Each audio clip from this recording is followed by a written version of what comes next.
Umagang kay ganda mga kabarangay, at sa mga oras na ito ay it's an all days work in Sangguniang Barangay. At sa mga oras na ito ay nakikita natin ang Captain Action Team with the rest of the Sangguniang Barangay officers na gumagawa na ng pattern para sa ating pedestrian lanes.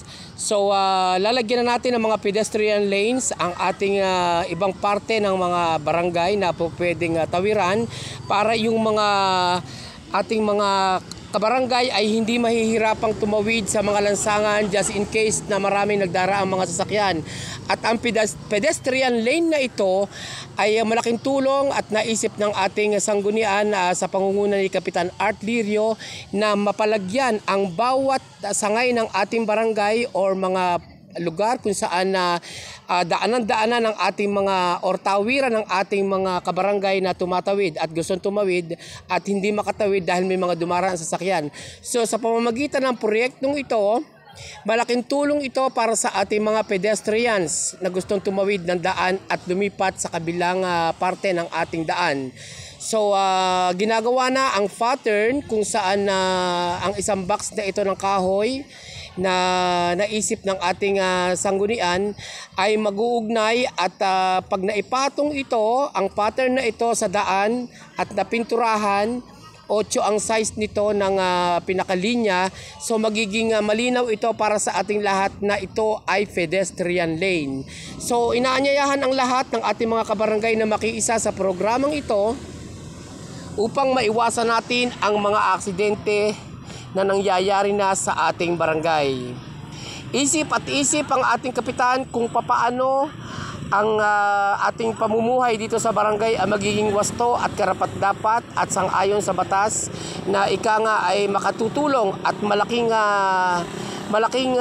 tulong talaga kung iisipin natin at gagawin ang pedestrian lanes na ilalagay sa ating mga bawat pook at tawiran ng ating mga kabarangay. So kung sakali at makakita kayo ng mga puting pedestrian lane ay doon tayo po pwedeng tumawid. Kaya nagkakaroon tayo ng mga aksidente kung minsan at hindi inaasahan dahil ang ating mga lansangan ay walang pedestrian lanes. So ito ay magandang proyekto ng ating sanggunian at ang ating mga sangguniang barangay officers ay talagang isip at isip ng paraan upang maging maaliwalas ang ating pamumuhay dito sa ating barangay.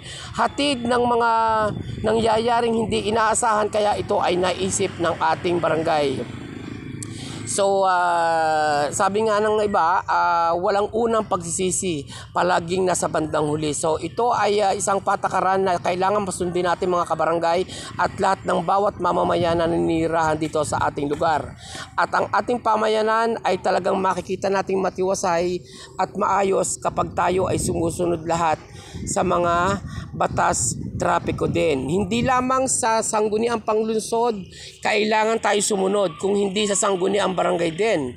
At malaking tulong ang magagawa nitong ating mga pedestrian lanes na sa bawat sulok ng ating barangay ay magkakaroon nito kung sakali ay malaking tulong ito at talaga namang ika nga ay maisasakatuparan natin ang tamang batas sa pagtawid, dahil ang karamihan sa atin sa pagmamadali ay basta na lamang natawid at hindi natin tinitingnan ang left and right ng ating daan.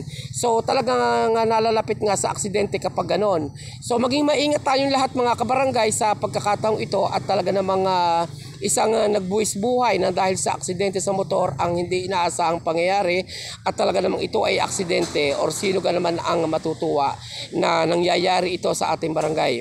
So ang lahat po ay inaanyayang makiisa sa ating programa na ating ginagawa dito sa barangay, at hindi lamang ho ang programang pang-trapiko at hindi lamang ho ang iba't ibang programa pa ng ating barangay ang kailangan natin sundin, kung hindi lahat ng programa na isinusumite at talaga naman pinag-uusapan ng ating sanggunian bawat sesyon na nangyayari dito sa ating barangay at ginaganap ay talagang masusing pinag-aaralan ng ating mga sangguniang barangay officers ang bawat proyekto na makatutulong para sa bawat isa sa ating pamayanan. So inaasahang makikisa ang lahat at ito ay malugod kong pinananawagan sa inyong lahat bilang isa sa mga taga-subaybay sa ating programang ito at inaasahan ko po at ng ating sanggunian at ng buong pamahalaan ng Sangguniang Barangay na tayo po ay sumunod sa ating mga batas at para maganda ang ating takbo ng pamumuhay. And thank you for watching.